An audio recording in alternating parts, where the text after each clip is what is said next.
I am Biju S. Nair, former officer, Food Corporation of India. എന്റെ പുതിയൊരു current affairs വീഡിയോയിലേക്ക് സ്വാഗതം. എന്നത്തെ പോലെ ഹിന്ദു ന്യൂസ് പേപ്പറിന്റെ എഡിറ്റോറിയൽ നിന്നാണ് നമ്മൾ സ്റ്റാർട്ട് ചെയ്യുന്നത്. ഇന്നത്തെ ന്യൂസ് പേപ്പറിലെ എഡിറ്റോറിയൽ രണ്ടും റിലേറ്റീവ്ലി സിമ്പിൾ ആണ്, ബട്ട് അത് ഇൻഫോർമേറ്റീവ് ആണ്. അപ്പൊ ആദ്യത്തെ എഡിറ്റോറിയൽ എന്ന് പറഞ്ഞാൽ കോൾ ഫോർ കൺസെൻസസ് എന്ന് പറഞ്ഞ എഡിറ്റോറിയലാണ്. അതങ്ങനെ ഭയങ്കര ഡീറ്റെയിൽഡ് ആയിട്ട് പറയാനൊന്നുമില്ല.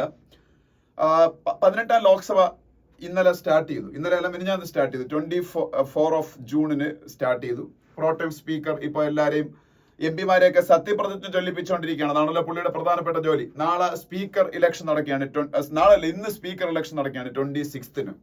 അപ്പൊ സ്പീക്കർ ഇലക്ഷനിൽ സാധാരണ കൺസെൻസസ് ബേസിൽ ഒരു കാൻഡിഡേറ്റിനെ സെലക്ട് ചെയ്യാണ് ചെയ്യുന്നത്. അതാണ് ഒരു പ്രസിഡന്റ് എന്ന് പറയുന്നത്. പക്ഷേ ഈ നമ്മളുടെ ഭരണപക്ഷമായ NDAയും ഇന്ത്യ മുന്നണിയും തമ്മിലുള്ള അഭിപ്രായ വ്യത്യാസങ്ങൾ മൂലം സ്പീക്കറിനെ കൺസെൻസസ് ബേസിൽ സെലക്ട് ചെയ്യാൻ പറ്റാതായിരിക്കുകയാണ്. സ്പീക്കർ ഓൾമോസ്റ്റ് ഷുവർ ആണ്. ഓം ബിർള സ്പീക്കർ വീണ്ടും ആവും. ലാസ്റ്റ് ലോക്സഭയിലും 17th ലോക്സഭയിലും he was the speaker.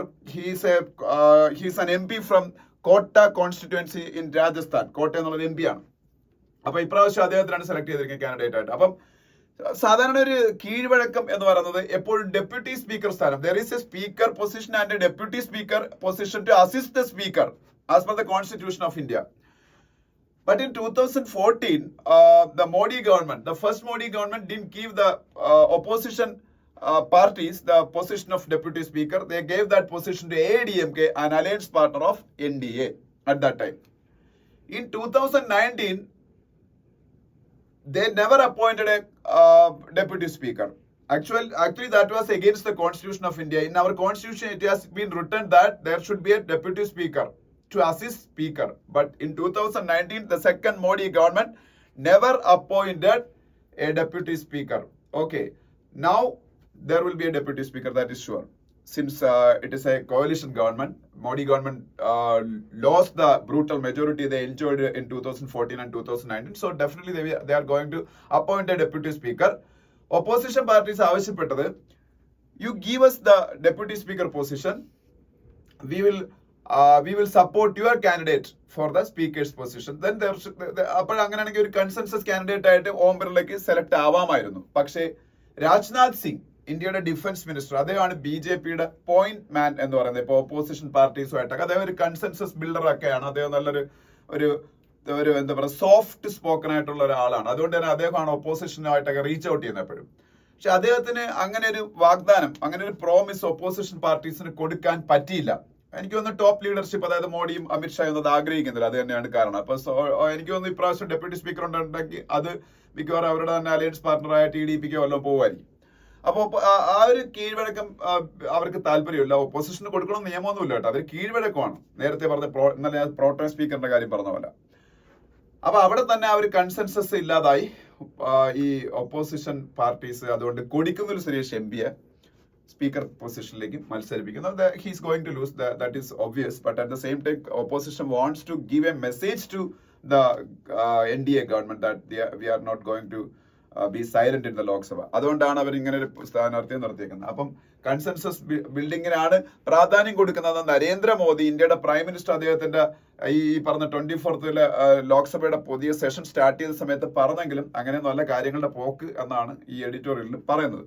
Pro tem speaker സെലക്ഷനിലും ഇതേ പ്രശ്നം ഉണ്ടായി. അവിടെ ഒരു കൺസെൻസസ് ബേസിൽ ഒരു യഥാർത്ഥത്തിൽ കൊടിക്കുന്നിൽ സുരേഷ് തന്നെയാണ് സീനിയർ മോസ്റ്റ്. പക്ഷെ അവര് വേണമെന്നുണ്ടെങ്കിൽ അവരുടെ ആർഗ്യുമെന്റ് വാദിക്കാം. അതായത് കൊടിക്കുന്നിൽ സുരേഷ് ഇടയ്ക്ക് 2 തവണ പരാജയപ്പെട്ടു. വിത്തൗട്ട് എനി ബ്രേക്ക് ഏറ്റവും കൂടുതൽ കാലം തുടർച്ചയായിട്ടിരുന്നത് ഇപ്പോഴത്തെ പ്രോട്ടേം സ്പീക്കർ ഫർഹരി മഹ്താബ്, അങ്ങനെ ഇതിന്റെ പേരൊന്നും കാണാൻ പഠിക്കേണ്ട കാര്യം. 2 ദിവസത്തേക്ക് മാത്രമുള്ള ഒരു പൊസിഷനാണ്. അപ്പൊ അവര് കൺസെൻസസ് ബേസിൽ പോകണം എന്ന് പറയുമ്പോഴും അതല്ല സംഭവിക്കുന്നത് എന്നാണ് എഡിറ്റോറിയൽ പറയുന്നത്. പിന്നെ ഈ ഇന്നലെയും ലോക്സഭ ഇതുമായിട്ട് ബന്ധപ്പെട്ട ഒരു ആർട്ടിക്കിൾ ഹിന്ദുവിലുണ്ടായിരുന്നു. കഴിഞ്ഞ ലോക്സഭകളിലൊക്കെ 2014-ലും 2019-ലും ഒക്കെ ഈ എക്സ്പെർട്ട് കമ്മിറ്റീസിനൊന്നും കണ്ടൻഷ്യസ് ബില്ലുകളൊന്നും സെൻഡ് ചെയ്യുന്ന ഒരു പതിവൊന്നും മോഡി ഗവൺമെന്റിന് ഇല്ലായിരുന്നു. അതായത് മുമ്പൊക്കെ എന്ന് വെച്ചാല് ഒരു bill, if it is A controversial bill or A bill of very much importance, then opposition parties will register some concerns.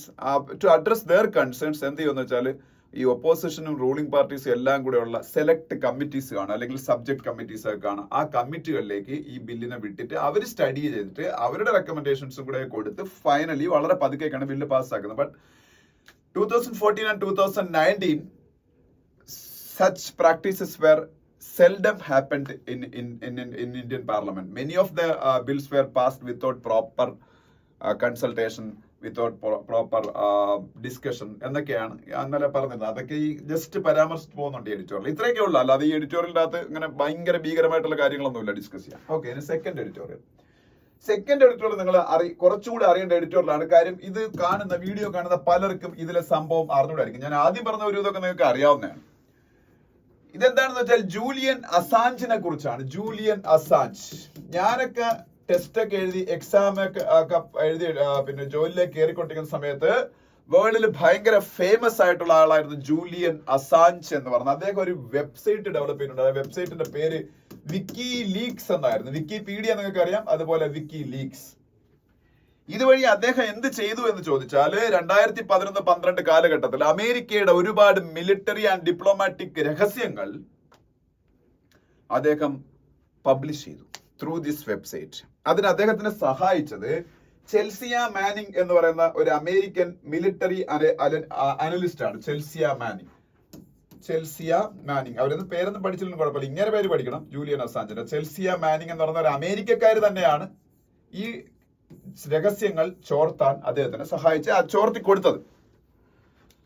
അപ്പൊ ഇദ്ദേഹം ആ സമയത്ത് ഭയങ്കര ഹീറോ ആയി വേൾഡില്.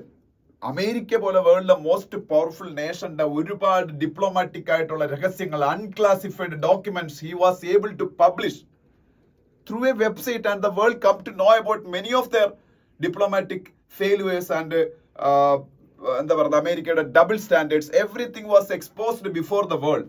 ദാറ്റ് വാസ് ദ എന്താ പറയുന്നത്, അതായിരുന്നു വേൾഡിന് അസാഞ്ച് ചെയ്തൊരു സർവീസോ അല്ലെങ്കിൽ യുഎസിന് അസാഞ്ച് ചെയ്തൊരു ഡിസർവീസോ. Assange is an Australian citizen. He's an Australian citizen, അമേരിക്കക്കാരനല്ല. അപ്പൊ അതിനുശേഷം അദ്ദേഹത്തിന് എന്ത് ചെയ്യുന്നു വെച്ചാൽ, ആദ്യം ഒരു സ്വീഡനിൽ രജിസ്റ്റർ ചെയ്യപ്പെട്ട ഒരു റേപ്പ് കേസിലോ അങ്ങനെ എന്തോ ഒരു കേസിൽ, ഒരു പെണ്ണ് കേസാണ് എന്തായാലും, അദ്ദേഹത്തിന് ആദ്യം അറസ്റ്റ് ചെയ്തു. പിന്നെ കേസസ് ഒക്കെ അദ്ദേഹത്തിന് ഡ്രോപ്പ് ചെയ്തു. പക്ഷെ ഇതിനുശേഷം എസ്പിയോണേജ് ആക്ട് എന്ന് പറയുന്ന അമേരിക്കയുടെ ഒരു ആക്ട് ഉണ്ട്, എസ്പിയോണേജ് ആക്ട്. അതെന്ന് വെച്ചാൽ ഈ ചാരപ്രവർത്തനമൊക്കെ നടത്തുന്നവർക്കെതിരെ ഉള്ള ആക്ടാണ് എസ്പിയോണേജ് ആക്ട്. ഈ ആക്ടിന്റെ ചുമത്തി അമേരിക്ക അദ്ദേഹത്തിന് പിടിച്ച് കൊണ്ടുപോകും എന്നൊരു ഘട്ടം വന്നു. അപ്പൊ അദ്ദേഹം എന്ത് ചെയ്യുന്ന വെച്ചാല് ബ്രിട്ടനില് ഇക്വഡോർ എന്ന് പറയുന്ന രാജ്യത്തിന്റെ എംബസിയിൽ അഭയം പ്രാപിച്ചു. ആ വർഷം അദ്ദേഹം ടൈം മാഗസിന്റെ പേഴ്സൺ ഓഫ് ദി ഇയർ ഒക്കെ ആയിരുന്നു. നിങ്ങൾക്കൊക്കെ അറിയായിരിക്കും Time magazine. It's a political magazine. It's world's most renowned political magazine. എല്ലാ വർഷവും ഈ മനോരമയൊക്കെ news maker of the year എന്ന് പറഞ്ഞൊക്കെ സെലക്ട് ചെയ്യുന്ന പോലെ ടൈം മാഗസിന്റെ പേഴ്സൺ ഓഫ് ദി ഇയർ എന്ന് പറഞ്ഞവർ ആ വർഷത്തെ ഏറ്റവും ഇമ്പോർട്ടന്റ് പേഴ്സണാലിറ്റിയെ സെലക്ട് ചെയ്യാറുണ്ട്. അതാണ് വേൾഡിൽ ഒരു വ്യക്തിക്ക് കിട്ടാവുന്ന ഏറ്റവും വലിയ ബഹുമതി. ടൈം മാഗസിന്റെ കവറിൽ ഫോട്ടോ അച്ചടിച്ച് വരുന്ന തന്നെ വളരെ വലിയൊരു ഒരു ഓണർ ആയിട്ടാണ് ലോകത്തിലെ സെലിബ്രിറ്റീസും വേൾഡ് ലീഡേഴ്സും ഒക്കെ കാണുന്നത്. ഓക്കെ, അപ്പൊ time magazine person of the year ആയിട്ട് സെലക്ട് ചെയ്ത ജൂലിയൻ അസാഞ്ചിനെ ആയിരുന്നു ആ ഇയറിൽ. പിന്നെ അദ്ദേഹത്തിന് അമേരിക്ക അറസ്റ്റ് ചെയ്തുകൊണ്ട് ഈവൻ ഡെത്ത് പെനാൽറ്റി കൊടുക്കും എന്നൊരു പേടി വന്നപ്പോൾ ഇക്വഡോറിന്റെ എംബസിയിൽ അദ്ദേഹം കയറി അഭയം പ്രാപിച്ചു. ബ്രിട്ടനിലെ ഇക്വഡോറിന്റെ എംബസിയിൽ അഭയം പ്രാപിച്ചാലുള്ള ഒരു ഗുണം എന്ന് പറയുന്നത്, ഈ എംബസികൾക്ക് ഒരുപാട് ഡിപ്ലോമാറ്റിക് പ്രൊട്ടക്ഷൻസ് ഉണ്ട്. എംബസിക്കകത്ത് ആ രാജ്യത്തെ പോലീസിനോ പട്ടാളത്തിനോ കയറാൻ പറ്റൂല. എക്സാമ്പിൾ പറയുകയാണെന്നുണ്ടെങ്കിൽ ന്യൂഡൽഹിയിലെ പാകിസ്ഥാന്റെ എംബസിയിൽ നമ്മളുടെ പട്ടാളത്തിനും പോലീസിനൊന്നും കയറി സെർച്ച് നടത്താൻ പറ്റൂല. ഓക്കെ, അപ്പൊ അതുകൊണ്ട് അദ്ദേഹത്തിന് വർഷങ്ങളോളം അവിടെ തുടരാൻ പറ്റി, 2019 വരെ. 2019 ബ്രിട്ടൻ ഇക്വഡോറുമായിട്ടുള്ള ഒരു എഗ്രിമെന്റിൽ ഇക്വഡോർ എംബസിയിൽ നിന്ന് അദ്ദേഹത്തിനെ പുറത്താക്കുകയും ബ്രിട്ടൻ അദ്ദേഹത്തെ അറസ്റ്റ് ചെയ്തുകൊണ്ട് ജയിലിൽ ഇടുകയും ചെയ്യാണ്. ഒരു ഹൈ സെക്യൂരിറ്റി ജയിലില്ല. ജയിലിന്റെ പേരൊക്കെ ഇവിടെ ഉണ്ട്. ആ ജയിലിന്റെ പേരൊന്നും പഠിച്ചില്ലെങ്കിലും കുഴപ്പമില്ല. ബെൽമാർഷ് എന്ന് പറഞ്ഞ പ്രിസണിലാണ് ഇട്ടത്. പക്ഷെ ഇത് ഭയങ്കരമായിട്ടുള്ള അപ്പൊ ഈ ബ്രിട്ടനിലെ ബെൽമാർഷ് ജയിലിൽ നിന്ന് എങ്ങനെയാ അമേരിക്കയിലേക്ക് എക്സ്ട്രഡിറ്റ് ചെയ്യാൻ, എക്സ്ട്രഡിഷൻ എന്ന് പറഞ്ഞാൽ എന്താണ്, കുറ്റവാളികളെ കൈമാറ്റം ചെയ്യലാണ്. അങ്ങനെ കൈമാറ്റം ചെയ്യാൻ അമേരിക്ക ശ്രമിച്ചുകൊണ്ടിരുന്നു. ഇതിനിടയിൽ വേറൊരു സംഭവം നടന്നു. ചെൽസിയ മാനിങ് എന്ന് പറയുന്ന ലേഡി, ഇങ്ങനെയൊക്കെ ഈ ഡോക്യുമെന്റ്സ് കൊടുത്ത ആളുണ്ടല്ലോ, അവര് 35 years ഇംപ്രിസൺമെന്റിലായിരുന്നു അമേരിക്കയിൽ. പക്ഷേ ബരാക് ഒബാമ എന്ന് പറഞ്ഞ അമേരിക്കൻ പ്രസിഡന്റ് അവരെ ഫ്രീ ചെയ്തു. അപ്പൊ ഇതിന് കാരണക്കാരിയെ അവർക്ക് ഫ്രീഡം കിട്ടിയിട്ടും അസാഞ്ചിനെ അത് ചെയ്തില്ല. അപ്പൊ അസാഞ്ച് ഇപ്പൊ എക്സ്ട്രഡിറ്റ് ചെയ്യപ്പെട്ടു എന്നൊരു അവസ്ഥ വന്നു. അമേരിക്കയിലേക്ക് പോയി കഴിഞ്ഞാൽ അദ്ദേഹത്തിന്റെ ലൈഫിന് എന്തും സംഭവിക്കാം. അങ്ങനെ ഓസ്ട്രേലിയയുടെ പ്രൈം മിനിസ്റ്ററായ ആന്റണി ആൽബനീസ്, പഠിച്ചു വെച്ചേക്കണം ഓസ്ട്രേലിയയുടെ പ്രൈം മിനിസ്റ്ററിന്റെ പേരൊക്കെ. ആന്റണിയുടെ സ്പെല്ലിംഗ് ANTHONY എന്നാണ്. ആന്റണി ആൽബനീസ് ബൈഡൻ അഡ്മിനിസ്ട്രേഷനുമായിട്ട് ടോക്ക് നടത്തി ഇദ്ദേഹത്തിന്റെ ഫ്രീ ചെയ്യിക്കാൻ വേണ്ടിയുള്ള കാര്യങ്ങൾ ചെയ്തു. ഇപ്പോൾ എന്താണ് ചെയ്യാൻ പോകണമെന്ന് വെച്ചാൽ എല്ലാവരോടും ചേർന്ന് ഒരു എഗ്രിമെന്റിലെത്തി.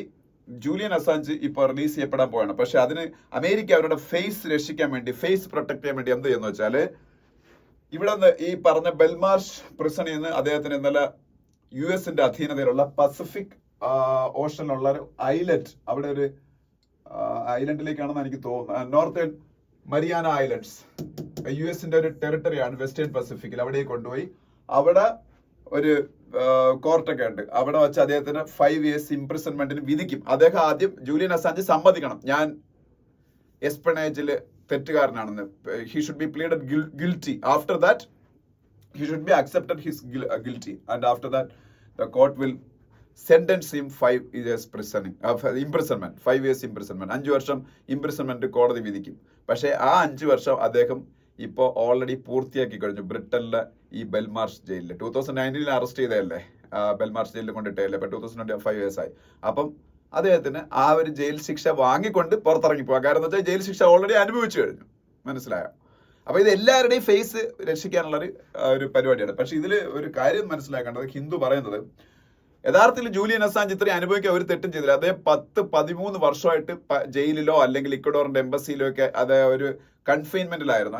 അതിന്റെ ആവശ്യമില്ല. കാര്യം എന്ന് വെച്ചാൽ അദ്ദേഹം ചെയ്യേണ്ട ഒരു കാര്യമാണ് ചെയ്തത്. ഒരു ഫ്രീ സ്പീച്ച് അനുവദിക്കുന്ന മോഡേൺ വേൾഡിലെ മോഡേൺ ഡെമോക്രസീസിൽ കിട്ടിയ കുറെ വിവരങ്ങൾ, ഇറാഖ് യുദ്ധത്തിലും ഒപ്പം അഫ്ഗാൻ യുദ്ധത്തിലും അമേരിക്ക ചെയ്ത അട്രോസിറ്റീസ്, അത് പുറത്തു കൊണ്ടുവരേണ്ടത് ഒരു ഇൻഡിപെൻഡന്റ് ജേർണലിസ്റ്റിന്റെ ചുമതലയാണ്. അദ്ദേഹം ചെയ്തോളൂ. എന്നിട്ടും അദ്ദേഹത്തിന് അനുഭവിക്കേണ്ടി വന്നത് അമേരിക്കയുടെയും ബ്രിട്ടന്റെയും മറ്റ് വെസ്റ്റേൺ നേഷൻസിന്റെയും, അവർ ഫ്രീ സ്പീച്ചിനെയും മറ്റ് ഹ്യൂമൻ റൈറ്റ്സിനെയും പ്രൊട്ടക്ട് ചെയ്യുന്ന പറഞ്ഞ രാജ്യങ്ങളുടെ ഡബിൾ സ്പീക്കാണ്, അല്ലെങ്കിൽ അവരുടെ ഒരു തെറ്റായ നടപടിയാണ് ഇത് വ്യക്തമാണെന്നാണ് ഈ എഡിറ്റോറിയൽ പറയുന്നത്. ഓക്കെ, ഇനി Agony still in Manipur a year later എന്ന് പറഞ്ഞൊരു ആർട്ടിക്കിൾ കാണാം. അത് നമ്മൾ കഴിഞ്ഞ ദിവസം ഹിന്ദുവിൽ ഡിസ്കസ് ചെയ്ത എഡിറ്റോറിയലിന്റെ കുറച്ചുകൂടെ എക്സ്പാൻഡഡ് ഫോം ആണ്. എന്തുകൊണ്ട് മണിപ്പൂരിൽ ഈ പ്രോബ്ലംസ് സോൾവ് ചെയ്യാൻ പറ്റുന്നില്ല, മണിപ്പൂരിലെ പ്രോബ്ലംസ് സോൾവ് ചെയ്യാൻ എന്തൊക്കെ ആണ് ചെയ്യേണ്ടത്. നമ്മൾ കഴിഞ്ഞ ദിവസം പറഞ്ഞില്ലേ, സിവിൽ സൊസൈറ്റി ഓർഗനൈസേഷൻസ്, അതായത് ഈ പറഞ്ഞ അവിടെ പീസ് കൊണ്ടുവരണമെന്ന് ആഗ്രഹിക്കുന്ന സിവിൽ സൊസൈറ്റി ഓർഗനൈസേഷൻസിനെ കൂടുതലായിട്ട് എൻഗേജ് ചെയ്യിപ്പിക്കണം. അതുപോലെ പിന്നീട് ഇപ്പൊ ന്യൂലി ഇലക്ടഡ് ആയിട്ടുള്ള MPs ഉണ്ട്, അവര് കോൺഗ്രസിന്റെ MPs ആണ്. BJP-യോട് ഭരിക്കുന്നതെങ്കിൽ അവിടെ ഇപ്പൊ 3 പ്രശ്നങ്ങളുണ്ടാവും. BJP-യോട് ജയിക്കാൻ പറ്റില്ല. അപ്പൊ ലോക്സഭാ ഇലക്ഷനിൽ ജയിച്ച പുതിയ MP-മാരുണ്ട്, അവരുമായിട്ട് പിന്നീട് അവരെ കൂടി ഇതിൽ ഇൻവോൾവ് ചെയ്യിക്കണം.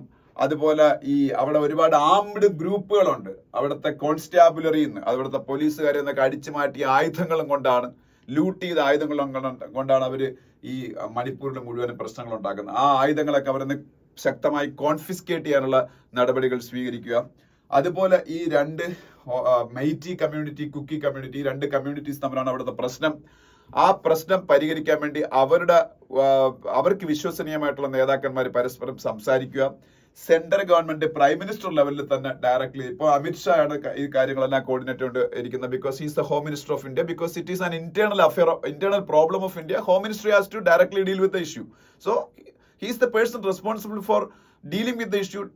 അതിൽ യാതൊരു ഡൗട്ടും ഇല്ല, അമിത്ഷാ ആണ് ഡീൽ ചെയ്യേണ്ടത്. പക്ഷേ prime minister is above all these ministries because he is the supreme leader of India, so he has to deal with the issue directly, and that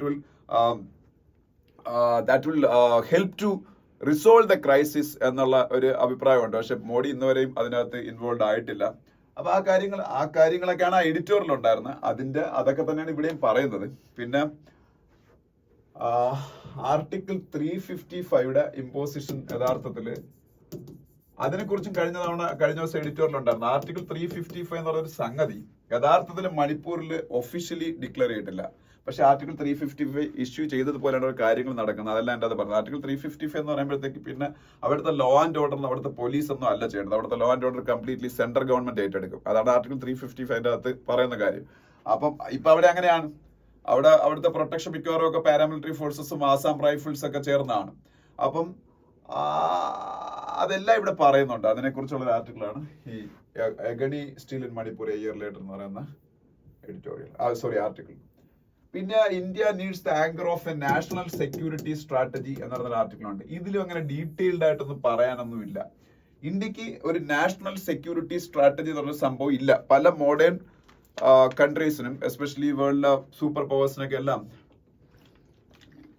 ഒരു നാഷണൽ സെക്യൂരിറ്റി സ്ട്രാറ്റജി ഉണ്ടെന്നും അങ്ങനെ ഒരു നാഷണൽ സെക്യൂരിറ്റി സ്ട്രാറ്റജി ഉണ്ടായിരുന്നാൽ എന്തൊക്കെയാണ് advantages എന്നൊക്കെയാണ് ഇതിൽ discuss ചെയ്യുന്നത്. ഞാൻ അതങ്ങനെ വായിച്ചു നോക്കിയപ്പം നമ്മൾ ചെയ്തുകൊണ്ടിരിക്കുന്ന കാര്യങ്ങൾ തന്നെ അതിൽ പറയുന്ന മിക്കതും നമ്മൾ ഡിഫൻസ് ഫോഴ്സസ് പല രീതിയിൽ ചെയ്തുകൊണ്ടിരിക്കുന്ന കാര്യങ്ങളാണ് അതിൽ പറഞ്ഞേക്കുന്നത്. അതിലെന്തെങ്കിലും ന്യൂ ആയിട്ട് എനിക്ക് പറയാനുണ്ടെന്ന് എനിക്ക് തോന്നുന്നില്ല. അത് മാത്രമല്ല അങ്ങനെ എന്താ പറയുന്ന അങ്ങനെ ഭയങ്കര ഇന്നവേറ്റീവ് ആയിട്ടുള്ള ഐഡിയാസ് ഒന്നും അതിനകത്ത് പറയുന്നതല്ല. നിങ്ങൾക്ക് താല്പര്യമുള്ള ആൾക്കാരൊന്ന് വായിച്ചു നോക്കുക. നാഷണൽ സെക്യൂരിറ്റി സ്ട്രാറ്റജി എന്ന് പറയുന്ന സംഭവം ഇന്ത്യക്ക് ഉണ്ടാക്കണം, അത് അങ്ങനെ ഒരു സംഗതി ഉണ്ടെങ്കിൽ എന്തൊക്കെയാണ് ഗുണങ്ങൾ എന്നൊക്കെയാണ് ഈ ആർട്ടിക്കിൾ പറയുന്നത്. വായിച്ച എല്ലാവർക്കും മനസ്സിലാവുന്ന കാര്യം. അതങ്ങനെ ഒരു ഡിഫിക്കൽട്ട് ആയിട്ടുള്ള ഒരു ആർട്ടിക്കിൾ ഒന്നും അല്ല. വേണമെങ്കിൽ വായിച്ചു നോക്കുക. അതിനടുത്ത പേജ് പോകുമ്പോൾ ഇവിടെ ആക്ച്വലി നമുക്ക് ഡിസ്കസ് ചെയ്യാനുള്ള ഒരു കാര്യം എന്ന് വെച്ചാൽ റെയിൽ സേഫ്റ്റി ആയിട്ട് ബന്ധപ്പെട്ട കാര്യമാണ്. അപ്പം lack of focus not finance behind sluggish Kavach deployment എന്ന് പറയുന്ന സംഗതിയാണ് ഇതിന്റെ അകത്ത് ഈ ആർട്ടിക്കിളിന്റെ അകത്ത് ഡിസ്കസ് ചെയ്യുന്നത്. കവച് എന്ന് പറയുന്നത് നമുക്കറിയാമല്ലോ, റെയിൽവേ ഇൻഡിജിനസ്ലി ഡെവലപ്പ് ചെയ്തിട്ടുള്ള ആന്റി കൊളിഷൻ സംവിധാനമാണ് കവച്. നമ്മളിത് പലതവണ അത് ഡിസ്കസ് ചെയ്ത് കഴിഞ്ഞു. ഇപ്പോൾ കാഞ്ചൻജംഗ എക്സ്പ്രസ് ഇപ്പോൾ കൂട്ടിയിടിച്ച് ആൾക്കാർ മരിച്ചതിന്റെ അടിസ്ഥാനത്തിലാണ് വീണ്ടും അത് ഡിസ്കഷനിലായത്. അപ്പൊ ഈ കവച് ഒക്കെ ഡെവലപ്പ് ചെയ്ത് വെച്ച് വളരെ ഇഫക്റ്റീവ് ആണെന്നത് കണ്ടെത്തിയിട്ടുണ്ട് കവച് കൊളീഷൻസ് അവോയ്ഡ് ചെയ്യാൻ. പക്ഷെ സ്റ്റിൽ കവചിന്റെ ആ ഒരു ഡിപ്ലോയ്മെന്റ് എന്ന് പറയുന്നത് വളരെ സ്ലോ ആണ്, ഒരു സ്ലഗ്ഗിഷ് പേസിലാണ് നടന്നുകൊണ്ടിരിക്കുന്നത്. അതിന്റെ കാരണം ആയിട്ട് പറയുന്നത് ഒരിക്കലും ഫിനാൻസിന്റെ അഭാവം അല്ല, ഫിനാൻസ് പണമില്ലാഞ്ഞിട്ടല്ല, പക്ഷേ എന്താ പറയുന്ന ഒരു ലാക്ക് ഓഫ് ഫോക്കസ് ആണെന്നാണ് പറഞ്ഞിരിക്കുന്നത്. അത് സബ്സ്റ്റാൻഷിയേറ്റ് ചെയ്യാനുള്ള കാര്യങ്ങൾ ഇതിൽ പറഞ്ഞിട്ടുണ്ട്. അതായത് മൊത്തം 45,000 കോടി അല്ലെങ്കിൽ അറൌണ്ട് ഒരു 50,000 ക്രോഡ്സ് ഉണ്ടെങ്കിൽ ഈ കവച് ഇന്ത്യയിലെ എൻറ്റയർ റെയിൽവേ ട്രാക്കിലും എല്ലാ സോൺസിന്റെ north zone, east zone, west zone അല്ലെങ്കിൽ നോർത്ത് ഈസ്റ്റേൺ സോൺ, ഏത് റെയിൽവേ സോണിൽ വേണമെങ്കിലും എല്ലാം നോക്കിയിട്ട് കാൽക്കുലേറ്റ് ചെയ്തിട്ട് പറയുന്നത് ഏതാണ്ട് ഒരു 50,000 ക്രോർ ഉണ്ട്. അതുകൊണ്ട് കവച് ഇംപ്ലിമെന്റ് ചെയ്യാൻ പറ്റുമെന്ന്. അങ്ങനെ ചെയ്താൽ തന്നെ ഇന്ത്യയിൽ ഓൾമോസ്റ്റ് റെയിൽ ആക്സിഡൻസ് എല്ലാം കുറയും. പക്ഷെ റെയിൽവേക്ക് അടുത്ത 10 വർഷം കൊണ്ട് ഗവൺമെന്റ് ഓഫ് ഇന്ത്യയുടെ കയ്യിൽ നിന്ന് കിട്ടാൻ പോണ മൊത്തം എമൗണ്ടിന്റെ അറൌണ്ട് 2% മാത്രമേ വരുള്ളൂ ഈ 50,000 ക്രോർസ് എന്നാ പറയുന്നത്. ഓൾമോസ്റ്റ് 2,52,000 ക്രോർ വെച്ച് റെയിൽവേക്ക് ഓരോ വർഷവും കിട്ടുന്നുണ്ട്. മനസ്സിലായോ? അപ്പൊ അതിന്റെ ഒരു സ്മോൾ ഫ്രാക്ഷൻ മാത്രമേ വരുള്ളൂ. അത് ഓരോ വർഷം അതിൽ കൂടി പോകും ഈ എമൗണ്ട് എന്ന് പറയുന്നത്. അപ്പം അതുകൊണ്ട് ഫിനാൻസ് എന്ന് പറഞ്ഞ റെയിൽവേക്ക് ഒരു വിഷയമേ അല്ല. പക്ഷെ ഇത് എന്താണ് സംഭവിക്കുന്നത് വെച്ചാല് ഇവര് പറയുന്നത് ഇപ്പം ഇതിന്റെ ഈ കവചൊക്കെ സപ്ലൈ ചെയ്യാനുള്ള വെണ്ടേഴ്സ് ഒക്കെ കുറവാണ്. അത് ഇൻഡസ്ട്രി ആയിട്ട് ആ കാര്യങ്ങളൊക്കെ ടേക്കപ്പ് ചെയ്തുകൊണ്ടിരിക്കുന്നേ ഉള്ളൂ. ആകെപ്പാടെ 2-3 കമ്പനീസേ ഉള്ളൂ ഇതിൽ എൻഗേജ് ചെയ്തിരിക്കുന്നതൊക്കെയാണ്. അപ്പൊ അതൊക്കെ പറയുന്നതിൽ അർത്ഥമില്ല. കാരണം എന്ന് വെച്ചാൽ ഇൻഡസ്ട്രീസിന് വേണ്ട ഇൻസെന്റീവ്സ് കൊടുത്താൽ അവർ കൂടുതൽ കമ്പനീസ് അവർക്ക് പ്രോഫിറ്റ് കിട്ടുമെന്ന് കണ്ടെത്തിയാൽ അവരിതിലേക്ക് വരും. ഒരു ഫേസ്ഡ് ആയിട്ടുള്ള ഇംപ്ലിമെന്റേഷൻ ആണെങ്കിൽ അടുത്ത 10 years കൊണ്ട് കവച് ഇംപ്ലിമെന്റ് ചെയ്യാൻ നോക്കിയാൽ 10 yearsലേക്ക് അവർക്ക് ബിസിനസ് കിട്ടിയാണ്. സ്വാഭാവികമായിട്ട് ഇതിൽ എക്സ്പെർട്ടൈസ് ഉള്ള കമ്പനീസ് അതിലേക്ക് വരും. അപ്പൊ ഒരു ഫോക്കസ് ആണ് ഇതിൽ വേണ്ടത്. അപ്പൊ അതിനെക്കുറിച്ച് പറഞ്ഞേക്കുന്ന ഒരു ആർട്ടിക്കിളാണ്. ഓക്കെ, ഫിനാൻസ് ഒരു വിഷയമേ അല്ലെന്നാണ് ഇത് വായിക്കാൻ മനസ്സിലാവുന്നത്. നെക്സ്റ്റ് പേജ് പോകുമ്പോൾ മഹാരാഷ്ട്രയിലെ വാട്ടർ ക്രൈസിസിനെ കുറിച്ചുള്ള ഒരു ആർട്ടിക്കിൾ, അത് ഞാൻ ഡിസ്കസ് ചെയ്യുന്നില്ല, നിങ്ങൾ വായിച്ചു നോക്കാം. മഹാരാഷ്ട്ര സ്റ്റേറ്റിനെ മാത്രം ബാധിക്കുന്ന ഒരു വിഷയമാണ്. പക്ഷെ സ്റ്റിൽ നമ്മൾ വായിക്കേണ്ടതൊക്കെ തന്നെയാണ്. എൻവയോൺമെന്റുമായിട്ട് ബന്ധപ്പെട്ട സംഭവം അത് വായിക്കാൻ മനസ്സിലാവുക വേറെ ഒന്നുമല്ല. ഈ മഹാരാഷ്ട്രയിൽ എന്താണ് സംഭവിക്കുന്നത് വെച്ചാൽ അവിടെ ഏറ്റവും കൂടുതൽ ഇൻസെന്റിവൈസ് ചെയ്യുന്ന ഒരു അഗ്രികൾച്ചർ ക്രോപ്പാണ് ഷുഗർ കെയിൻ എന്ന് പറയുന്നത്. മൊത്തം അഗ്രികൾച്ചറിന്റെ ആകെ 10% താഴെ ഷുഗർ കെയിൻ ഉള്ളൂ. പക്ഷെ ആ ഷുഗർ കെയിൻ കൾട്ടിവേഷനാണ് അവിടുത്തെ മൊത്തം ഇറിഗേഷൻ ഉപയോഗിക്കുന്ന വെള്ളത്തിന്റെ ഏതാണ്ട് 60% കൂടുതൽ ഉപയോഗിക്കുന്നത്. കാര്യം അത്രത്തോളം വാട്ടർ ഇൻസെന്റീവ് ആയിട്ടുള്ള അല്ലെങ്കിൽ വാട്ടർ ഇൻഡ്യൂസ്ഡ് ആയിട്ടുള്ള ഒരു ക്രോപ്പാണ് ഷുഗർ കെയിൻ എന്ന് പറയുന്നത്. അപ്പൊ അതൊക്കെ അതിൽ പറയുന്നുണ്ട്. അതുപോലുള്ള ഇതുപോലുള്ള ഒരുപാട് വാട്ടർ വേണ്ട കൾട്ടിവേഷൻസ് കൂടുതലായിട്ട് ഉപയോഗിക്കുന്നു. അതൊക്കെ മഹാരാഷ്ട്രയിലെ വാട്ടർ ക്രൈസിസിന്റെ അതൊരു കാരണമായിട്ട് പറയുന്നുണ്ട്. അങ്ങനെ കുറെ കാര്യങ്ങൾ അതിൽ പറഞ്ഞത്, അതും നിങ്ങൾക്ക് വായിച്ചു നോക്കാവുന്ന ഒരു ആർട്ടിക്കിളാണ്. ഞാനിപ്പോ ഒന്ന് ഡിസ്കസ് ചെയ്യാൻ പോകുന്നത്, ഒത്തിരി ഡീറ്റെയിൽ ആയിട്ട് ഡിസ്കസ് ചെയ്യാൻ പോകുന്നത് ഇത് will the Agnipath scheme be revamped എന്ന് പറയുന്ന ഒരു ആർട്ടിക്കിളാണ്. അപ്പൊ അത് ഡിഫൻസുമായിട്ട് ബന്ധപ്പെട്ട ഒരു ആർട്ടിക്കിളാണ്. അഗ്നിപഥ് എന്ന് പറയുന്ന സ്കീം ഇപ്പോൾ ഇലക്ഷനിൽ വലിയ ഒരു ഡിസ്കഷൻ ആയ സ്കീമാണ്. ഒപ്പോസിഷൻ പാർട്ടീസ് പറഞ്ഞു if we come to power then definitely we will scrap Agnipath scheme since it is against the interest of our security forces എന്നാണ് കോൺഗ്രസ് ഉൾപ്പെടുന്ന ഇന്ത്യ മുന്നണി പറഞ്ഞത്. BJP പറഞ്ഞു we are going to review that scheme എന്നാണ്. അപ്പം ഇപ്പോൾ review നടന്നുകൊണ്ടിരിക്കുകയാണ്. അതിന്റെ അടിസ്ഥാനത്തിലാണ് ഇപ്പൊ defence forces since it has completed 2 years of implementation they are reviewing the scheme. അപ്പൊ അതിൽ ചെറിയ ചില ചേഞ്ചസ് വരാം. അതിനെക്കുറിച്ച് ഉള്ള ഒരു ആർട്ടിക്കിളാണ്.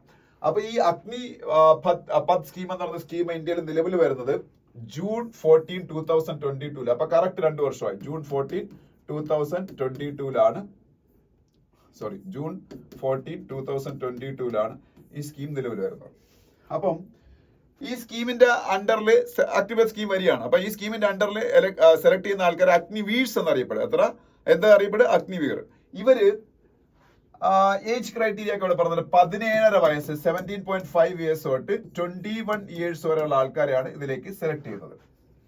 അങ്ങനെ 2026 വരെ 1,70,75,000 1.75 lakhs ആൾക്കാരെ സെലക്ട് ചെയ്യുമെന്ന് പറഞ്ഞിട്ടുണ്ട്. അങ്ങനെ ആർമിയും എയർഫോഴ്സും നേവിയൊക്കെ അവർക്കുള്ള കോട്ട കംപ്ലീറ്റ് ചെയ്യാൻ പറ്റുള്ള സെലക്ഷൻസ് ഇപ്പം നടത്തിക്കൊണ്ടിരിക്കുകയാണ്. ഇതിൽ 25% ആൾക്കാർക്ക് മാത്രമേ 4 വർഷം കഴിയുമ്പോൾ പിന്നെ കണ്ടിന്യൂ ചെയ്യാൻ പറ്റൂ. Only 25% of the selected Agniveers can continue in the forces as permanent recruitees. The remaining has to come out of the forces after 4 years. They will get a lumpsum amount. അതുപോലെ അവർ +2 സർട്ടിഫിക്കറ്റ് വേണമെങ്കിൽ, +2 കഴിഞ്ഞിട്ടില്ലാത്തവരാണെങ്കിൽ +2 certificate അവിടെ നിന്ന് എടുക്കാം. Degree certificate +2 കഴിഞ്ഞവർക്ക് degree അവിടെ വെച്ച് complete ചെയ്യാം. അല്ലെങ്കിൽ ആൻഡ് ഈക്വലന്റ് സർട്ടിഫിക്കറ്റുകൾ, അല്ലെങ്കിൽ many courses they can. It's A learning opportunity. ഒരുപാട് കാര്യങ്ങൾ അവിടെ പഠിക്കാൻ പറ്റും. നമുക്ക് അതൊക്കെ ഗുണമാണ്, ഇല്ലാന്നൊരിക്കലും പറയാൻ പറ്റത്തില്ല. അപ്പൊ നമ്മൾ വ്യക്തിത്വം വികസിക്കും. ഒപ്പം നമ്മൾ പാട്രിയോട്ടിക് ആയിട്ടുള്ള സിറ്റിസൺസ് ആയിട്ട് മാറും. നമുക്ക് നല്ലൊരു മിലിറ്ററി ട്രെയിനിങ്, അല്ലെങ്കിൽ എയർഫോഴ്സിന്റെ ട്രെയിനിങ്, അല്ലെങ്കിൽ നേവിയുടെ ട്രെയിനിങ്ങും കിട്ടും. ഇതാണ് ഇതിന്റെ ഗുണം എന്ന് പറയുന്നത്. ഗവൺമെന്റിന്റെ ഇതെന്ന് പറയുന്നത് ഈ ലോകം മുഴുവനുള്ള പ്രധാനപ്പെട്ട രാജ്യങ്ങളിൽ എല്ലാം ആവറേജ് ഏജ് ഓഫ് സോൾജിയേഴ്സ് എന്ന് പറയുന്നത് 25-26 വയസ്സാണ്. നമ്മളുടെ ഇന്ത്യയുടെ ഫോഴ്സസിന്റെ ആവറേജ് ഏജ് 32 വയസ്സാണ്. ഇപ്പം അത് 26 വയസ്സിലേക്ക് കൊണ്ടുവരാൻ ഈ അഗ്നിവീർ സ്കീം സഹായിച്ചു എന്നാണ് പറയുന്നത്. അപ്പൊ അതൊരു വലിയൊരു ഗുണമായിട്ട് അവർ പറയുന്നുണ്ട്. പക്ഷെ നമ്മളുടെ പട്ടാളം ഫേസ് ചെയ്യുന്ന ഏറ്റവും വലിയൊരു പ്രോബ്ലം എന്ന് പറയുന്നത് ഓരോ വർഷവും 60,000-ഓളം പേര് 60,000-ഓളം ആൾക്കാർ റിട്ടയർ ആവുന്നുണ്ട്. പക്ഷെ 40,000 ആൾക്കാരെ റിക്രൂട്ട് ചെയ്യപ്പെടുന്നുള്ളൂ. ആ റിക്രൂട്ട്മെന്റ് മെയിൻലി ഇപ്പൊ അഗ്നിവീർ വഴി ആകുമ്പോൾ കുഴപ്പം അതിൽ 25% ആൾക്കാരെ റീറ്റെയിൻ ചെയ്യപ്പെടുള്ളൂ. മനസ്സിലായോ? അപ്പൊ അതൊരു പ്രോബ്ലം ആണ്. അപ്പൊ ഡിമാൻഡ് ഓഫ് റിക്രൂട്ട്മെന്റ് വളരെ കൂടുതലാണ്. അപ്പൊ എന്തായാലും ഇതൊരു പൊളിറ്റിക്കൽ ഇഷ്യൂ കൂടെ ആയി മാറി ഇലക്ഷൻ സമയത്ത്. അത് ഞാൻ പറഞ്ഞു. അപ്പൊ ഇനി ഒരു കോഴ്സ് കറക്ഷൻ വന്നില്ലെങ്കിലും ചെറിയ കറക്ഷൻസ് ഇത് ചെയ്യാവുന്നേ ഉള്ളൂ. ഒരു കാര്യം ചെയ്യാൻ പറ്റുന്ന 25% ആൾക്കാരൊക്കെ പെർമനന്റ് കമ്മീഷനിങ് കൊടുക്കുകയുള്ളൂ. അത് 50% ആയിട്ട് കൂട്ടാൻ പറ്റും.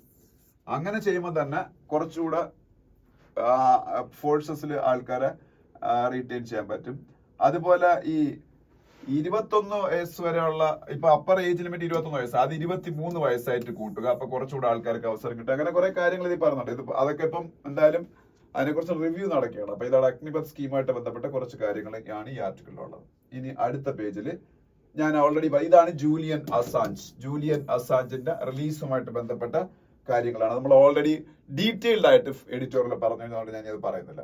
ഇനി അടുത്ത പേജിലേക്ക് പോകുമ്പോൾ മറ്റ് ന്യൂസുകളിലേക്കാണ് പോകുന്നത്. നമ്മളുടെ ചീഫ് ഓഫ് ഡിഫൻസ് സ്റ്റാഫ് പറഞ്ഞിരിക്കുന്ന ചില കാര്യങ്ങളാണ്. നമ്മളുടെ ഫ്യൂച്ചർ വാർസ് ഇപ്പൊ 2 വാറുകൾ വേൾഡിൽ നടന്നുകൊണ്ടിരിക്കുകയാണ്. ആ 2 വാറുകളിൽ നിന്ന് സ്വാഭാവികമായിട്ട് ആ വാറിൽ ഡയറക്ട്ലി ഇൻവോൾവ് അല്ലാത്ത രാജ്യങ്ങളും ഒരുപാട് പഠിക്കാൻ ശ്രമിക്കും. India is not directly involved in Ukraine-Russia war or Israel-Hamas war, but still India can learn a lot of things about the future wars from these happening wars currently. അപ്പം അതുമായിട്ട് ബന്ധപ്പെട്ട കുറച്ച് കാര്യങ്ങൾ അദ്ദേഹം പറഞ്ഞൊക്കെയാണ്. അപ്പൊ ഇന്ത്യയുടെ ചീഫ് ഓഫ് ഡിഫൻസ് സ്റ്റാഫ് ആരാണ്? General Anil Chauhan ആണ് ഇന്ത്യയുടെ chief of defence staff. Chief of defence staff is A relatively new concept. എനിക്ക് തോന്നുന്നു 2020 ആ ഒരു സമയത്ത് അങ്ങനെയാണ് ചീഫ് ഓഫ് ഡിഫൻസ് സ്റ്റാഫ് എന്ന് പറഞ്ഞ ഇത് വരുന്നത്. അതുവരെ നമുക്ക് army chief, air force chief, navy chief മാത്രമേ ഉള്ളായിരുന്നു. ചീഫ് ഓഫ് ഡിഫൻസ് സ്റ്റാഫ് എന്ന കോൺസെപ്റ്റ് വരുന്നത് to coordinate the activities of army, air force and navy. അതിനാണ് chief of defence staff. The first chief of defense staff was Bipin Rawat. He was killed in a helicopter crash. After that, he became the chief of defense staff of India, Anil Chauhan. Okay. പിന്നെ താഴോട്ട് വരുമ്പോൾ ahead of rollout of the new criminal laws, Union Home Ministry tests e-Sakshya app. e-Sakshya. SAKHSY ആണ്. SAKHSY. e-Sakshya എന്ന് പറഞ്ഞ app. അപ്പൊ ahead of roll out of the new criminal laws ഞാൻ repeatedly കഴിഞ്ഞ കുറച്ച് ക്ലാസ്സുകളിൽ പറഞ്ഞിട്ടുള്ളതാണ്. From July 1st onwards. July 1st എന്ന് പറഞ്ഞാൽ ഈ സൺഡേ കണ്ടാണ് ജൂലൈ 1st. അപ്പൊ from July 1st onwards India is going to charter a new history. Colonial ആയിട്ടുള്ള നമ്മളുടെ criminal laws British Lord Macaulay എന്ന് പറഞ്ഞ ബ്രിട്ടീഷ് പ്രഭുവിന്റെ കാലഘട്ടത്തിൽ ഉണ്ടാക്കിയിരുന്ന നമ്മളുടെ ഇന്ത്യൻ പീനൽ കോഡ് ഒക്കെ മാറിയാണ്. ഇന്ത്യൻ പീനൽ കോഡ് കണ്ടോ, ഇന്ത്യൻ പീനൽ കോഡ് 1860 ഏതാണ്ട് 2 centuries ബാക്ക്, 1.5 centuries ബാക്ക് ആണ് അത് വരുന്നത്. അതിന് പകരം ഭാരതീയ ന്യായ സംഹിത.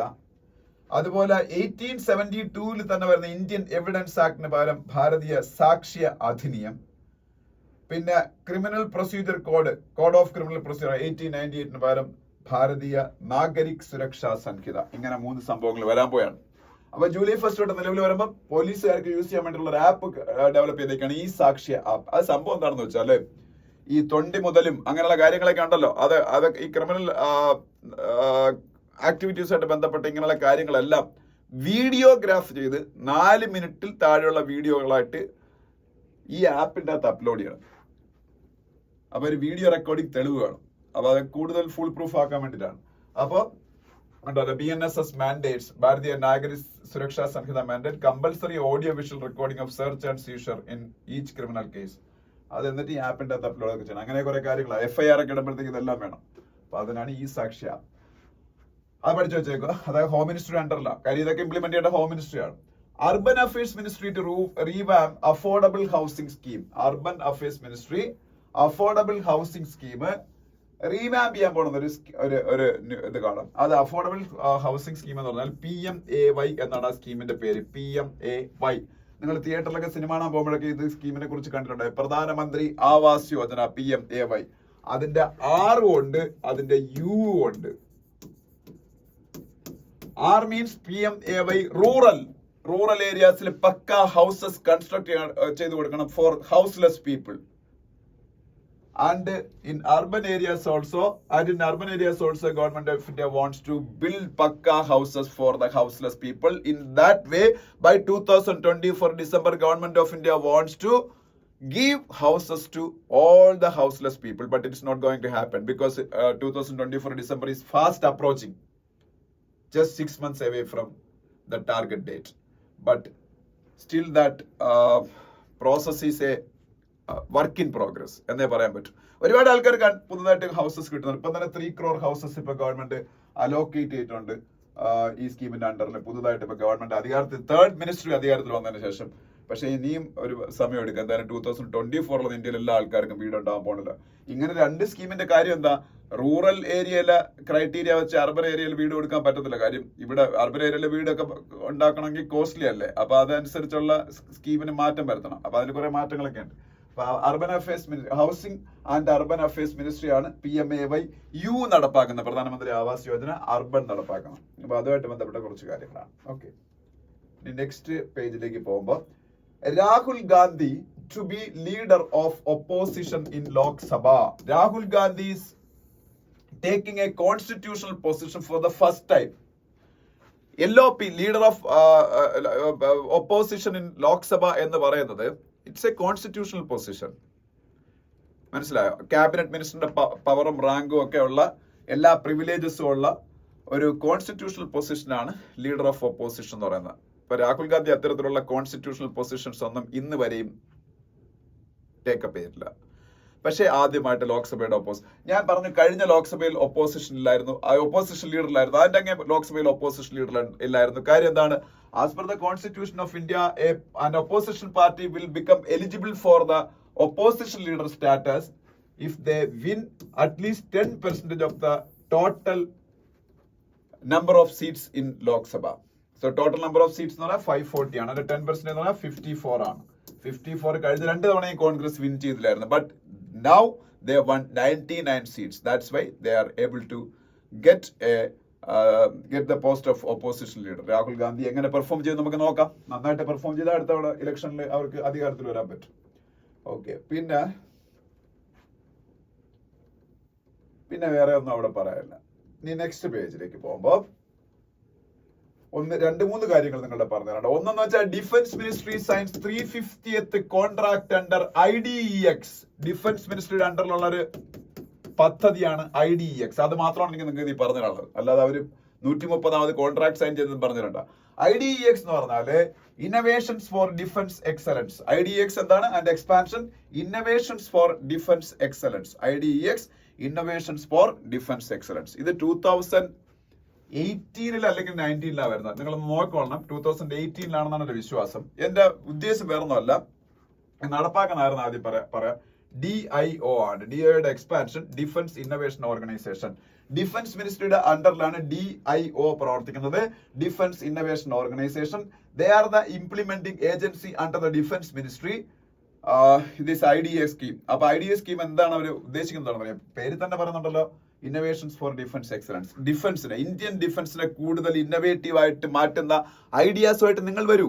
അത് സ്റ്റാർട്ടപ്പുകളായിക്കോട്ടെ, MSMEs ആയിക്കോട്ടെ. MSME എന്ന് പറഞ്ഞാൽ micro small and medium enterprises ആയിക്കോട്ടെ, ഈവൻ ആൻ ഇൻഡിവിജ്വൽ, അയാളായിക്കോട്ടെ, ആരും ആയിക്കോട്ടെ. That should be an innovative idea. If DIO select that idea under the IDEX scheme, then definitely they will fund you for making that idea a reality. അതാണ്, അത് കിടിലല്ലേ. കാര്യം എന്ന് വെച്ചാൽ നമ്മളുടെ ഡിഫൻസിനെ innovate ആക്കാൻ വേണ്ടി നമുക്കൊക്കെ ഐഡിയാസ് കൊടുക്കാം. നമ്മൾ ഐഡിയ കൊള്ളാന്നുണ്ടെങ്കിൽ ഈ IDEX സ്കീമിന്റെ അണ്ടറിൽ DIO നമുക്ക് ഫണ്ട് തരും. ആ ഫണ്ട് വെച്ച് നമുക്ക് ഇത് കൊമേഴ്ഷ്യലി വയബിൾ ആയിട്ടുള്ള ഒരു പ്രൊജക്ട് ആക്കി മാറ്റാം. നമുക്ക് ഡിഫൻസ് മിനിസ്ട്രിയായിട്ട് പാർട്ണർഷിപ്പിൽ ആ ബിസിനസ് റൺ ചെയ്യാം. സർക്കാരിന്റെ സപ്പോർട്ട് അവർ ഫണ്ട് ചെയ്യും, നമുക്കൊരു വലിയ ബിസിനസ് ഉണ്ടാക്കാം. അതാണ് IDEX. ഓക്കെ, പിന്നെ ഇവിടെ വേറൊരു ഇത് കാണാം. Pak delegation inspect Ratle power project on Chenab river. ഞാൻ ഇന്നലെ നിങ്ങളുടെ പറഞ്ഞു, IWT കുറിച്ച് ഞാൻ പറഞ്ഞു. IWT ഇൻഡസ് വാട്ടർ ട്രീറ്റി 1960 നിലവിൽ വരുന്ന ഞാൻ പറഞ്ഞു. വേൾഡ് ബാങ്ക് ആയിരുന്നു അതിന് മിഡിൽ മാൻ ആയിട്ട് നിന്നാന്ന് ഞാൻ പറഞ്ഞു. ഇന്ത്യക്കും പാകിസ്ഥാനും ഇടയിലാണ് അത് ഈ ഇൻഡസ് വാട്ടർ ട്രീറ്റി എന്ന് അറിഞ്ഞിരിക്കുക. അതാണ് ഏറ്റവും പ്രധാനം. 6 റിവേഴ്സ് ആണ് അതിൽ മെയിൻലി കവർ ചെയ്ത തുടക്കത്തിൽ 1960. ഝലം, ചെനാബ്, രവി, ഇൻഡസ്, രവി, ബിയാസ്. അങ്ങനെ ഝലം, ചെനാബ്, രവി, ഇൻഡസ്, ബിയാസ്, സത്ലജ്, അങ്ങനെ 6 റിവേഴ്സ്. പക്ഷെ ഇപ്പൊ ഇന്ത്യക്കും പാകിസ്ഥാനിടയിലുള്ള എല്ലാ വാട്ടർ ഡിസ്പ്യൂട്ടുകളും പരിഹരിക്കുന്ന IWT ഉപയോഗിച്ചാണ്. ഇപ്പൊ ചെനാബ് റിവറിൽ ഇന്ത്യ ഉണ്ടാക്കുന്ന ഒരു പവർ പ്രോജക്റ്റ് ആണ് രത്ലെ. അതൊന്ന് പഠിച്ചു വെച്ചാണ്. രത്ലെ, RATLE, രത്ലെ പവർ പ്രോജക്ട് ഏത് റിവറിലാണ്? ചെനാബ് റിവറിൽ. അവിടെ പാകിസ്ഥാൻ ഇൻസ്പെക്ഷൻ നടത്തി. അവരുടെ വാട്ടർ ഫ്ലോ എങ്ങാനും ഈ ഒരു ഡാം അഫക്ട് അല്ല ഈ ഒരു പവർ പ്രോജക്ട് അഫക്ട് ചെയ്യുന്നൊക്കെയാണ് അവർ നോക്കുന്നത്. അവർക്ക് അത് നോക്കാൻ പറ്റും IWT ഡാറ്റയിൽ. ഇന്ത്യക്കാർക്ക് അതുപോലെ പാകിസ്ഥാനിൽ പോയി ഇൻസ്പെക്ട് ചെയ്യാൻ പറ്റും. അപ്പൊ അതറിഞ്ഞിരിക്കുക. ജൽശക്തി മിനിസ്ട്രി, അതിനെ കുറിച്ചാണ് അടുത്ത. Jal Shakti ministry കൺസ്റ്റിറ്റ്യൂസ് new project to fix water deficit. Jal Jeevan mission. Jal Jeevan mission എന്താണെന്ന് ആദ്യം പഠിക്കുക, അറിയാമായിരിക്കും. By 2024, Government of India wants to give a piped water connection to each and every household in India by 2024. ഈ വർഷത്തോടുകൂടി തന്നെ ഞാൻ നേരത്തെ പറഞ്ഞ പ്രധാനമന്ത്രി ആവാസ് യോജന പോലെ 2024 ആണ് അതിനെ കംപ്ലീഷൻ ഇയർ ആയിട്ട് ഗവൺമെന്റ് ഓഫ് ഇന്ത്യ വെച്ചിരുന്നത്. പക്ഷെ അതിന് വലിയ ഹ്യൂജ് അഡ്വാൻസ്മെന്റ്സ് ഉണ്ടാക്കി. അറൌണ്ട് 77% ടാർഗറ്റ് അവർ അച്ചീവ് ചെയ്തു. എനിക്ക് തോന്നുന്നു by 2025 government can complete this project. If they go at this pace, they can complete the project by 2025. That is my expectation. Government wants to achieve it, complete it by 2024 December itself, but that is not going to happen. It is 77% complete. They can reach up to 85-90% by 2024 December itself. എന്ന് എനിക്ക് തോന്നുന്നു. അപ്പൊ CR പാട്ടീലാണ് Jal Shakti minister. അപ്പൊ ഈ ഇതില് വളരെ കുഴപ്പം എന്താണെന്ന് അറിയാമോ? പൈപ്പ് കൊണ്ട് വീട്ടിൽ കണക്ട് ചെയ്യാൻ പറ്റും. അതിൽ വെള്ളം വരണം. വെള്ളം വന്നാൽ മാത്രം പോലെ. ആ വെള്ളം എന്ന് പറഞ്ഞാൽ ഇതിൽ പറഞ്ഞേക്കുന്ന അതൊന്ന് അറിഞ്ഞിരിക്കുക, 55 liters of water per person per day. എന്റെ വീട്ടില് 4 പേരാണ് ഉള്ളത്. അപ്പോൾ എൻ്റെ വീട്ടിൽ എനിക്ക് തരാൻ ഞാൻ എലിജിബിൾ അല്ല, എല്ലാവർക്കും കൊടുക്കും. പക്ഷേ ഇത് നമുക്കൊന്നും അല്ലല്ലോ. റിമോട്ട് ഏരിയാസിൽ വാട്ടർ സ്കേഴ്സിറ്റി ഉള്ള നമ്മളൊക്കെ, ഞാൻ ഇന്ത്യ മുഴുവനും യാത്ര ചെയ്തിട്ടുള്ള ഒരാളാണ് ജോലിയുടെ ഭാഗമായിട്ട്. സെൻട്രൽ ഗവൺമെന്റിൽ ഓഫീസറായിട്ട് ജോലി ചെയ്യുന്ന സമയത്ത് travel through the length and breadth of this country. അപ്പൊ ഞാൻ ട്രെയിനിലൊക്കെ പോകുമ്പോഴത്തേക്ക് പലപ്പോഴും കണ്ടിട്ടുള്ളതെന്ന് വെച്ചാൽ, ഈ കേരളം വിട്ട് കഴിഞ്ഞാൽ സ്ത്രീകൾ കുടവും കൊണ്ട് ഇങ്ങനെ പോകുന്നതാണ് വെള്ളം എടുക്കാൻ വേണ്ടി. അപ്പൊ ആ ഒരു പ്രോബ്ലം ഒഴിവാക്കാൻ വേണ്ടിയിട്ടാണ്. Severe acute shortage of water ആണ് ഇന്ത്യയിലെ പല സ്ഥലങ്ങളിലും ഫേസ് ചെയ്യുന്നത്. അപ്പൊ 55 ലിറ്റർ വെള്ളം ഒരാൾക്ക്, അപ്പൊ 4 പേരുള്ള വീടാണെങ്കിൽ 220 ലിറ്റർ വെള്ളം ഒരു ദിവസം കൊടുക്കാൻ പറ്റണം. അപ്പോഴേ ജൽശക്തി മിഷൻ ജയിച്ചു എന്ന് പറയാൻ പറ്റും. അല്ല, ജൽജീവൻ മിഷൻ ജയിച്ചു എന്ന് പറയാൻ പറ്റും. ജൽജീവൻ മിഷൻ നടപ്പാക്കുന്ന ജൽശക്തി മിനിസ്ട്രിയാണ്. ഇപ്പോഴത്തെ മിനിസ്റ്റർ CR പാട്ടീലാണ്. ഓക്കെ. പിന്നെ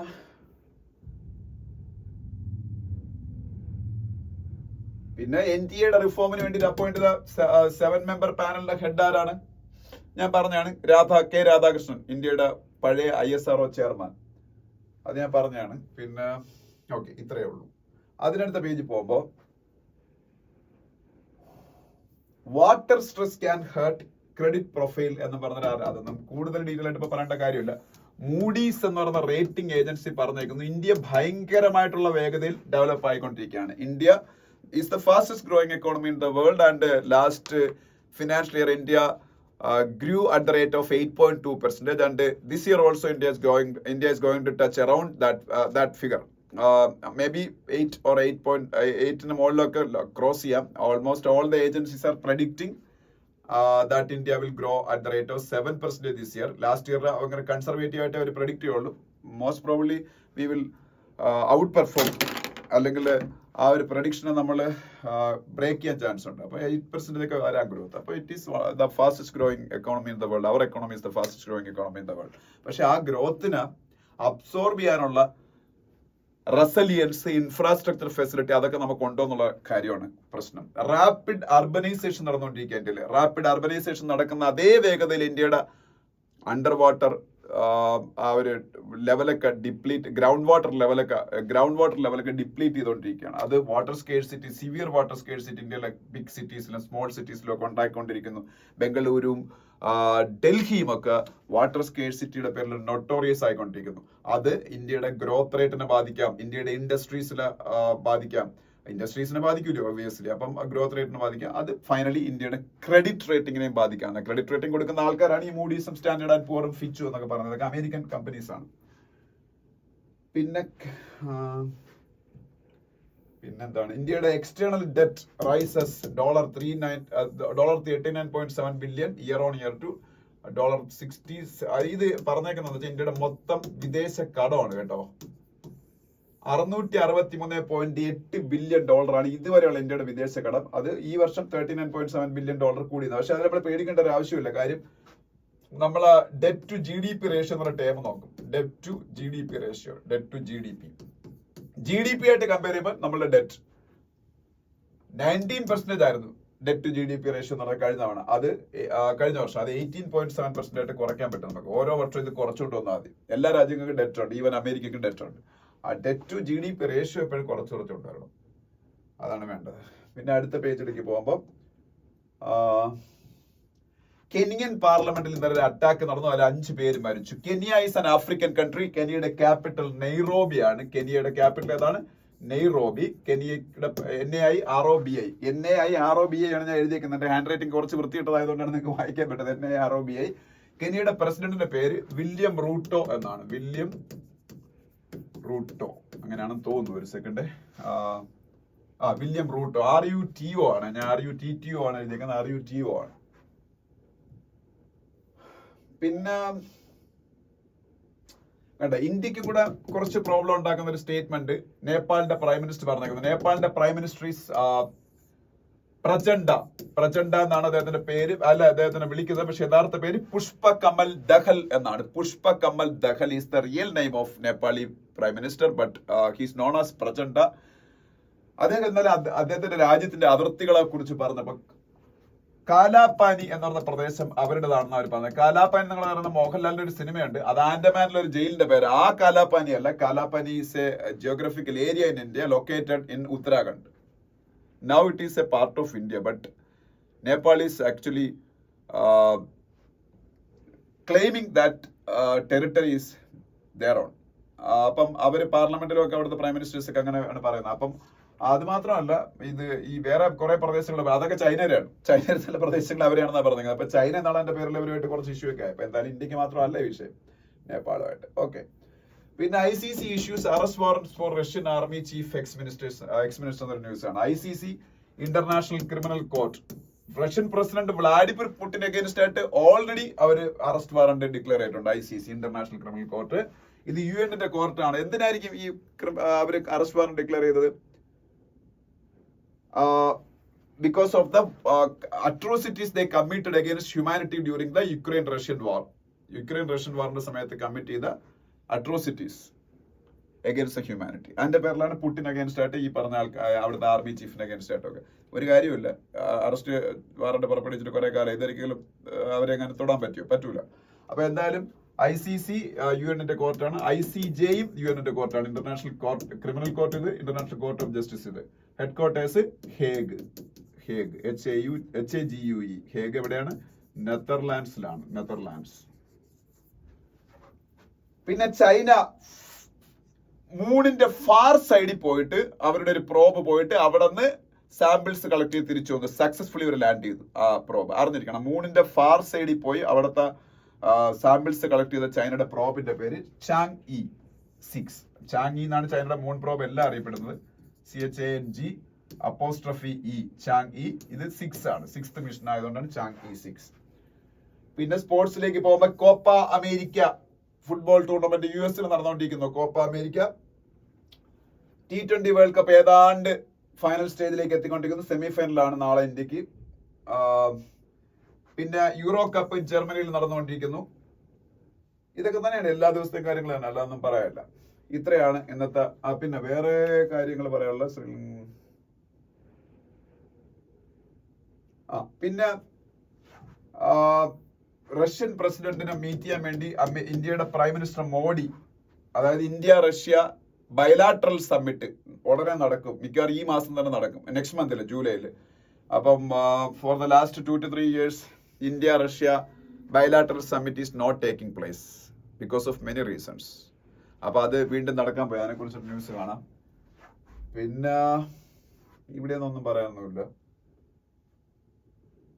ഇവിടെയും ഇല്ല, ഇവിടെ ഒന്നും പറയാനില്ല. ഇത്രയേ ഉള്ളൂ. ഓൾമോസ്റ്റ് ഫിനിഷ്ഡ് ആയി. ഓക്കെ.